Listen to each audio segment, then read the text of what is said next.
LA This Week.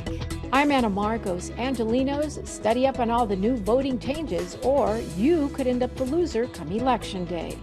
A celebration of love, friendship, and respect. I'm Rasha Goel. Up next, how seniors in the Valley are making this Valentine's a special one. I'm Saida Pagan, and I'll give you a tour of the Sherman Oaks Castle Park, one of LA's true hidden gems. I'll have that story coming up.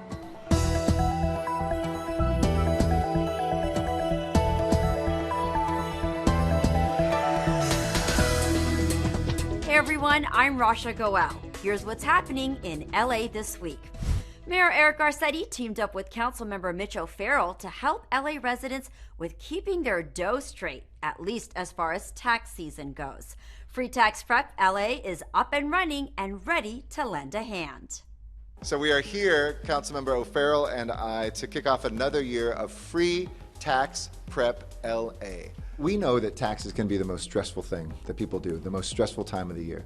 But we want people to know that the City of Los Angeles will help you do your taxes for free.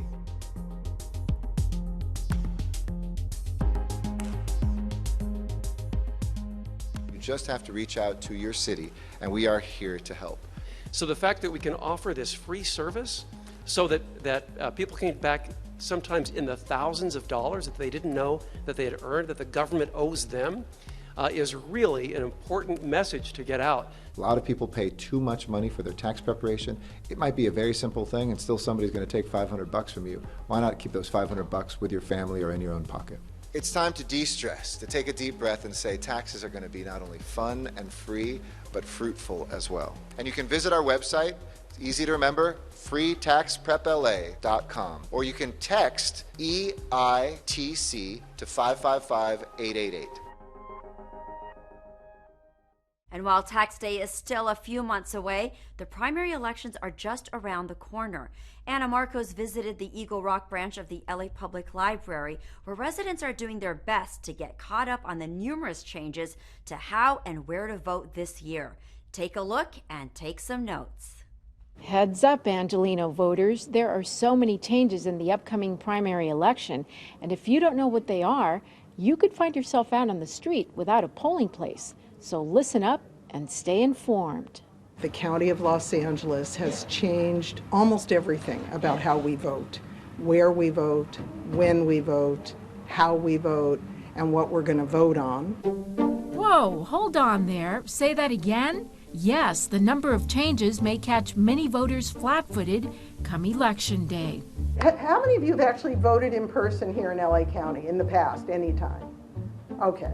That's why political science author Mona Field volunteers her time educating voters at workshops like this one. Among the interested workshop goers, librarian Patsy Pinedo-Tuck and her group of civic-minded students. Soon we'll be the next generation voting, and it's really important to get more people voting because this is a democracy, and without people voting, there's no democracy. I think it's a great way to get teens involved with their community and a way to have them learn about different areas of the civic engagement and affect positive change in their communities. But let's get back to this when, what, where, and how. Apparently, you now have more days to vote.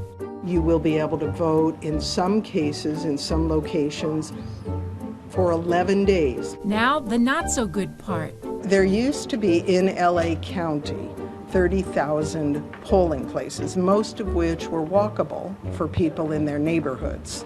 Now there are fewer than 1,000. On the other hand, you can go to any of those voting centers. Wow, you get your pick of 960 centers throughout the county on any of the designated days. But there is a catch. It could be especially problematic in ethnic communities where voters tend to vote in person and may have fewer means to switch polling places at the last minute. So better take the time to read that center locations booklet you were mailed and be prepared. Now on to the how of voting. LA County voting has gone all digital with new touchscreen machines. Here too, pitfalls await to trip up the uninformed. Among the problems, the touchscreen only allows you to see 4 names at a time. People won't know how it works, and when they see 4 names, they don't see the name they want, they'll hit next. Well, next will not take you to the names of candidates for that same office. It will take you to the next item on your ballot. All in all, more places and days and ways to vote than ever, but also more room for confusion. So stay informed and make your vote be counted. For more information, visit lavote.net. It's the largest single recruitment day for the Los Angeles Fire Department. So big it only happens once every 2 years. Hundreds of hopefuls crowded seminar halls and fired off questions at the 2020 LAFD Career Expo. Today is our Los Angeles Fire Department 2020 Firefighter Career Expo. And what we want to do is educate and inform potential firefighter candidates of the jobs available, as well as give them an opportunity to get hands-on experience with some of our tools and equipment, talk to our firefighters who are on duty, and answer questions. I think one thing that really stuck in my head is that you really have to have heart for this job. It's not just something you go into, oh, I want to go fight fires for a living. It's something you really have to feel with your heart and not just jump into. It has to be something that you want to do. I think it's fantastic. It's really just kind of laying out how open the entire environment is, the entire process of it is. You know, they were talking about a lot about like the LAFD family. And it really feels that way when they're pretty much welcome you into their home to give you all the information, answer all the questions that you need. It's definitely a field that, you know, you see a lot more men in, so a lot more women are getting more interested in it. They're seeing the benefits of getting into the fire field. So it's honestly something really cool to see going on in this community. We're looking for everybody. Any highly qualified candidate that wants to apply, we're looking for you. And that means all genders, all backgrounds, all ethnicities, all statutes. Of course, it is a physically demanding job, so you do have to be strong. So height and weight always matters in this type of job, but we have prep programs that can assist them with getting physically fit for the academy. Yeah, there's a lot of good you can do by being in the fire department, people, and that's really what drew me to it. Councilmember Kern Price has joined forces with Governor Gavin Newsom and LA County agencies to enact a temporary solution to the homelessness crisis. And while it's not the silver bullet to fix the entire problem, it will ease the strife of 10 lucky families. We're just so excited to witness a real unique collaboration between the city, the county, and the state coming together to address a critical issue in our community and in our time. In the span of just a few weeks, we were able to turn an underutilized parking lot into a community that will now be home to 10 families previously living in cars, RVs, and motel rooms. We moved quickly, and you see now sewer is being fully provided in a dignified way. Trash service begins tomorrow. Already all set up in a matter of 2 weeks. Being able to bring in water and power to this site and to make sure that the folks have a complete livelihood, they have everything they need to really survive well and prosper. This shows how the public and private sectors can work together to address what is an emergency situation we have here in Los Angeles County. We are making a difference, and this project is an example how in a 3-week period the state, the county, and the city and the private sector can come together to make a big difference for 10 families. We are thrilled to be a part of this work that will bring families home. Yes, it's temporary, but to the families that will come through the gates in just a few days, it will feel like home.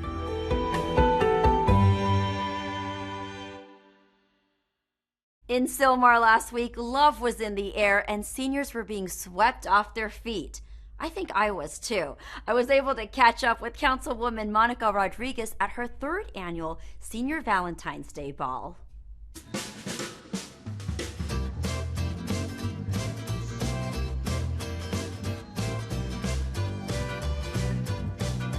It's never too late to find love.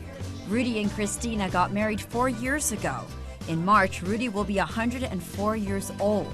The two share the same birth date, which is how their love story started. And then I told him, my name is Christina. He says, oh, you're Christina. So he got up and he hugged me and kissed me. He says, nice meeting you. He says, wait a minute. He says, my birthday's March 13th.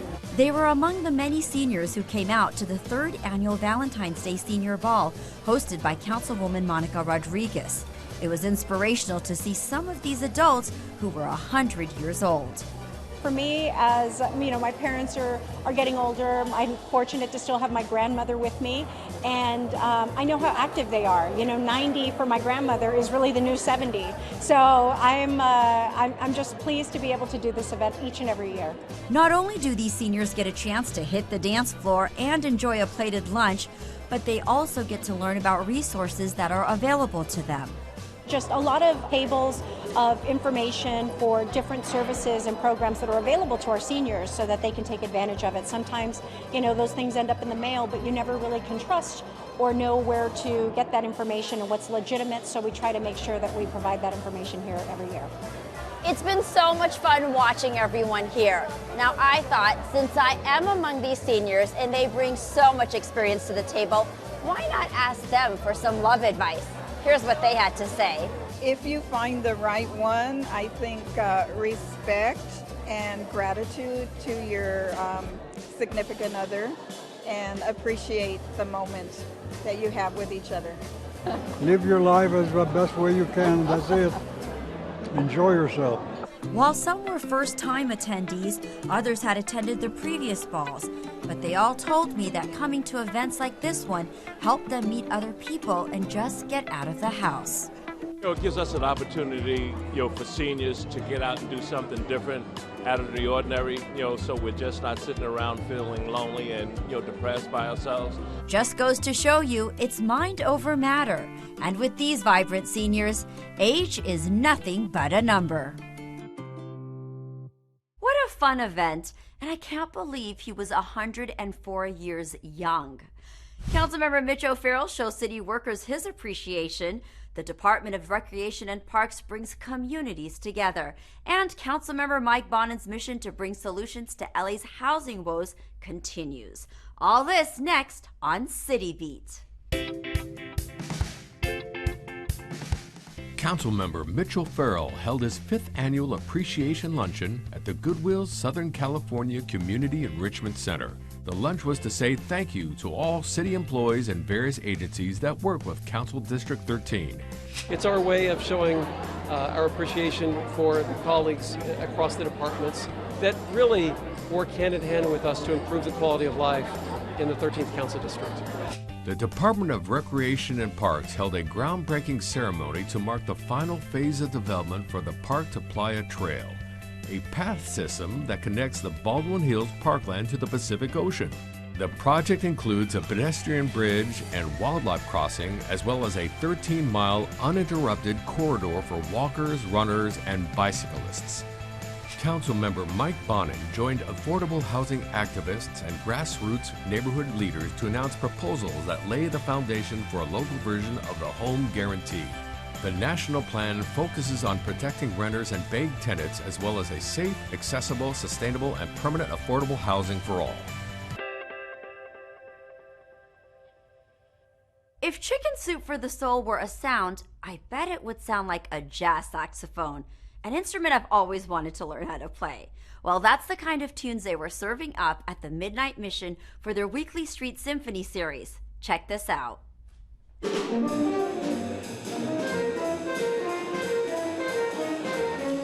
Right now inside our guest dining hall at the Midnight Mission here in downtown Skid Row. And what we're doing here today is we're having our weekly With the Mission program. Today is Music with the Mission. And today we're going to be hosting Street Symphony and their jazz ensemble. Midnight Mission saved my life. I'm grateful to Street Symphony for helping me stay connected and enjoy the power of music and being able to pass that on to others. I really think that music lifts people's spirits, gives them hope, gives them some vision, discipline. There's so many great things that that music can do for people to lift them up and help them, give them positive feelings. All the musicians that come in here to perform for our guests are all doing it for free. They're not doing it for any cost or anything of that. It's all for fun and for free, and the cover charge is pretty much nothing. It's open to anyone, so if anyone's interested, they're more than welcome to come by. Midnight Mission is really doing wonderful things for the people here, and always a pleasure to play.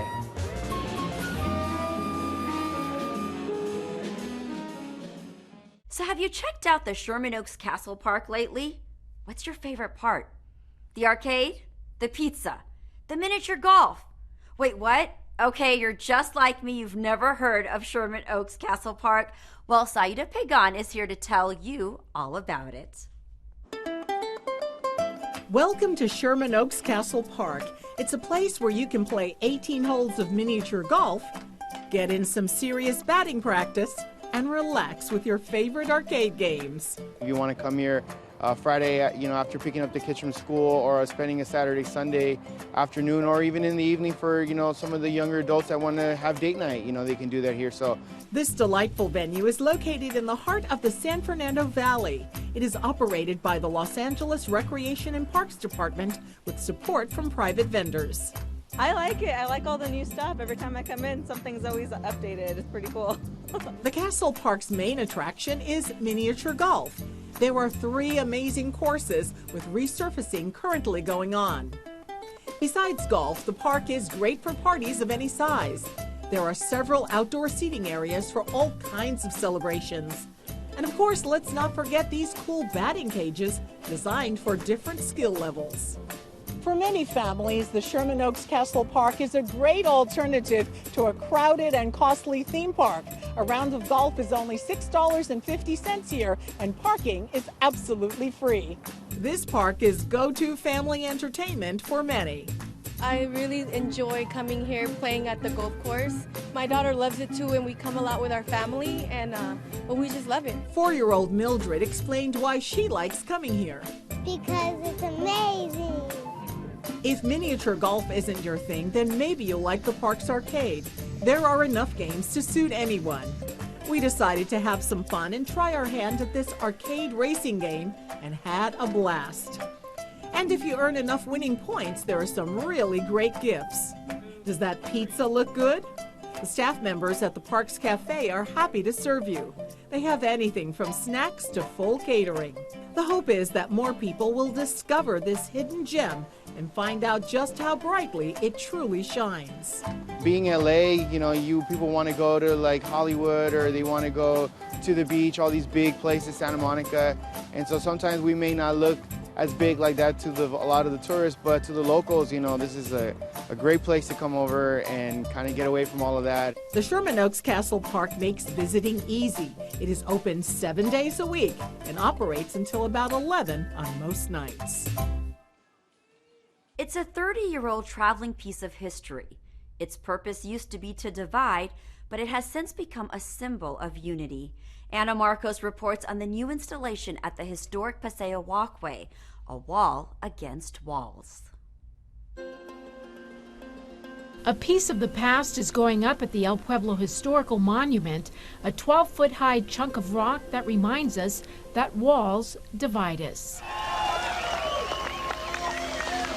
For almost 30 years, this section of wall did just that, separating East and West Germany.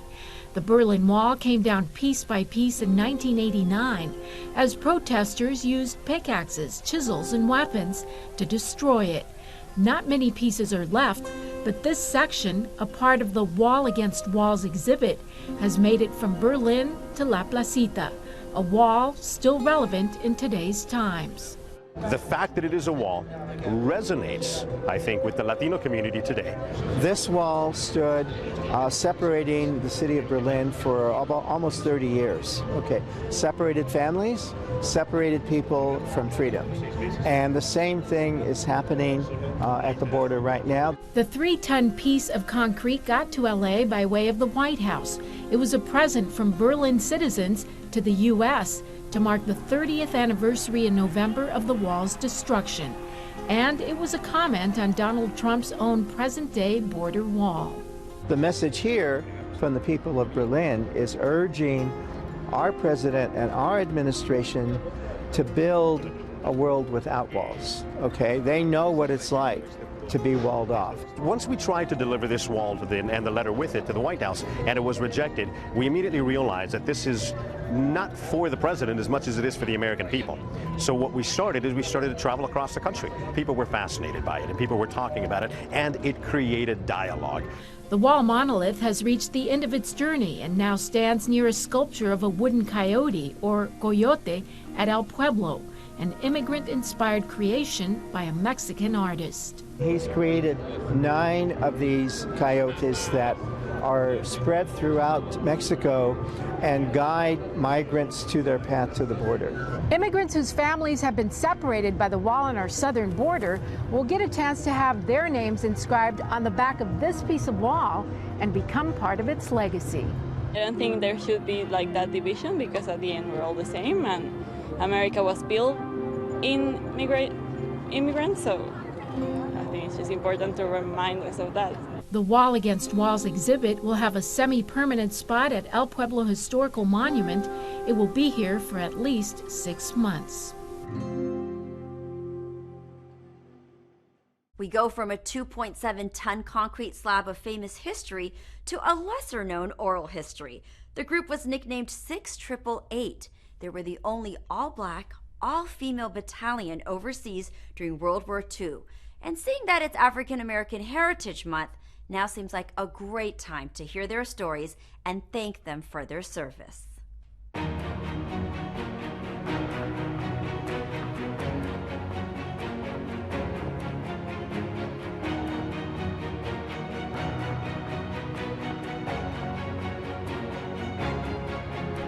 This presentation is going to focus on the 6,888th Central Postal Directory Battalion, the only all-African American Women's Army Corps regiment to be deployed overseas during World War II. They were brought in to sort a huge backlog of mail in the millions of pieces. The Army, frankly, didn't know how to do it because the troops were moving across Europe so fast that they weren't able to keep up and deliver the mail from the soldiers' families.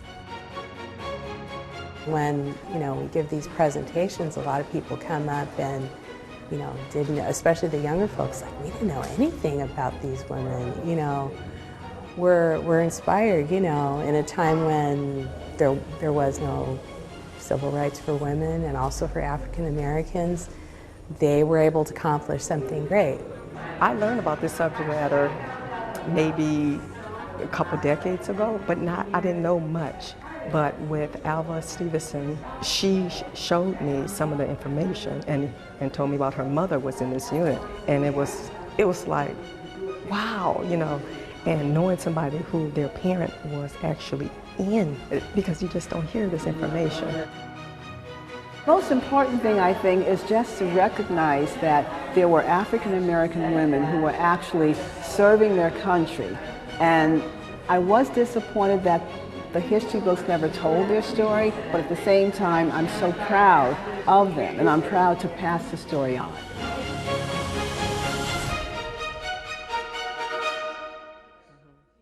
In our feature this week, we welcome 2 accomplished team members from the USC Alzheimer's Disease Research Center. Saida Pagan sat down with Dr. John Ringmond and Dr. Jennifer Leo to discuss what to expect as you're aging. According to the U.S. Census Bureau, every day 10,000 Americans are turning 65 years of age. So the topic of mental aging is relevant to all of us. We recently sat down with 2 researchers to find out what we can do to delay the onset of mental decline. With normal aging, there is a slowing down of neurons, the speed at which they can communicate, but also overall you tend to lose those cells with age. So there is a overall shrinkage of the brain that occurs, especially in more advanced age. Now, a lot of us in the public are a little confused about the difference between dementia and Alzheimer's. Dementia is just a general term that refers to a cognitive problem that affects your ability to do your everyday activities, like managing your money or remembering to take your medications. There's a lot of different causes of dementia, but the most common cause is something called Alzheimer's disease, which refers to a specific disease which is caused by the buildup of two proteins in the brain. One protein is called amyloid and one protein is called tau. And over time, as these proteins accumulate, they injure nerve cells, and that causes symptoms, which usually start first with short-term memory loss and over time progress to affect other parts of cognition and ultimately your ability to take care of yourself. Now, I think a lot of people are wondering, well, when is it going to start happening? So let's talk about the age. I know it can happen at a very early age. Doctor? Just this morning I was seeing a patient that started getting symptoms at age 23. It's luckily a very rare form of Alzheimer's disease. Your risk for developing Alzheimer's disease goes up significantly after you hit about 80 or 85. So the risk for someone who's between 65 and 75 of developing Alzheimer's disease is about 1 in 250, but the risk of someone who's over 85 of developing Alzheimer's disease in the next year is about 1 in 13. So that leads us to the question, what can we do to perhaps either prevent it or delay it? We think that everything that's good for the heart is good for the brain as well. So we encourage everybody to exercise. It helps get your blood pumping and helps your brain get the blood that it needs. A generally healthy diet, in particular a Mediterranean style diet, has evidence for preventing or slowing cognitive symptoms. And then taking care of the same risk factors that can cause heart disease. So if you have high blood pressure, making sure you're working with your primary care doctor to have it well controlled. If you have diabetes, same thing, working with your primary care doctor to make sure it's really, really under good control. Good luck with the wonderful research that you're doing.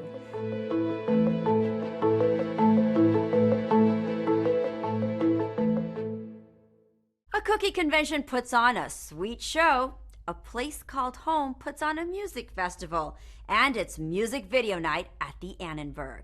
All this in Things to Do.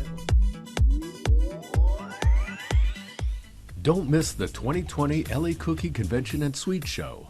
This event is the biggest baking, pastry, and sweets convention on the West Coast. Indulge your love for all things sweet, salty, and savory in the world of baking and sweets. You'll even get to meet celebrity chefs. The 2020 LA Cookie Convention happens Saturday, February 29th, beginning at 10 a.m. For more information, visit their listing on Gold Star. Artists in Motion present the American Youth Symphony Festival. Together in conjunction with A Place Called Home, AIM is putting together on a fun, family, musical event. It's all in an effort to present South Central's underserved youth with the gift of music. The American Youth Symphony Festival will take place Saturday, February 29th. For more information, visit artistinmotionla.org. Be sure to check out Hollywood Calling, music video night featuring Quinn Wilson. This music video series was launched in conjunction with Mass Appeal to celebrate creatives through the lens of video. Now this groundbreaking series is coming to the Annenberg Space for Photography. Don't miss Hollywood Calling, music video night, happening Saturday, February 29th, beginning at 7 p.m. To claim your free tickets, visit their listing on Eventbrite. And that's a look at some things to do. That's it for this edition. I'm Rasha Goel. From all of us here at LA This Week, thanks for joining. And a reminder that you can catch us online at lacityview.org. We're also available on Facebook, Twitter, and YouTube. See you next time for more LA This Week.